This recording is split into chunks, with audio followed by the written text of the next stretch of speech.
ఈ సక్సెస్ నాన్న తప్పకుండా ఆశీర్దిస్తాడు.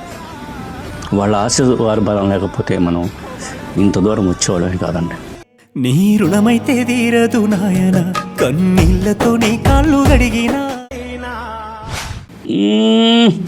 ఏందబ్బా ఏడాపాలా లేదా ఏమి? ఎప్పుడు పడితే అప్పుడు ఉరుక్కుంటూ వచ్చేస్తే ఎట్లా? మాకు రెస్ట్ ఉండాలి కదా, తేజాసేవ చేస్తున్నాం కదా. అంత మాత్రం చేత మీ అయ్యేది పెద్ద సమాధానం ఏడ చెప్తాం? జయప్రకాష్ గారు కనబడుతున్నారు నాకు. పంచభద్రగా ఏమిటా నీ ఉన్న విలాసం?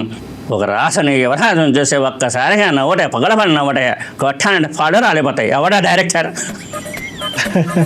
ఇప్పుడు బియర్డ్ ఇంత మెయింటైన్ చేస్తున్నారు కదా, ఇంట్లో ఏమన్నా అంటారా అండి? ఏంటి గడ్డమేంది?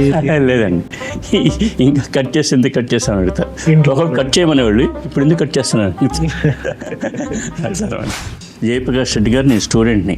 ఆయన సినిమాలో చూసి ఆ ఇన్స్పిరేషన్ అయితే నాకు బలంగా నడిగిపోయింది. ఫారెన్ వెళ్ళాను, జాబ్ చేస్తున్నాను. అక్కడ కూడా అర్ధరాత్రి అపరాధం కూడా ఉలిక్కి లేచి కూర్చునేవాడిని. ఎందుకంటే ఆ పిచ్చి అలాంటిదండి, మనల్ని పడుకొనిచ్చేది కాదండి.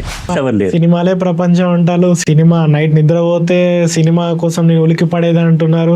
మరి అలాంటప్పుడు మీరు స్టార్టింగ్ నుంచి సినిమాలే జర్నీ చేయాలి కదా. మరి ఈ జాబు ఇదంతా. నేను సంపాదన రాకముందు అమ్మా నాన్న ఉన్నారు. నేను సంపాదించిన తర్వాత తినడానికి అమ్మా నాన్న లేరండి, ఇద్దరు వెళ్ళిపోయారు. రణబాలి చేశానండి. రణబాలిలో చేస్తున్నా? రణబాలి చేశానండి. కట్టప్ప లాంటి క్యారెక్టర్ ఏమన్నా ఉన్నాయండి? ఏందిరా ఇట్టా తయారయ్యిండు?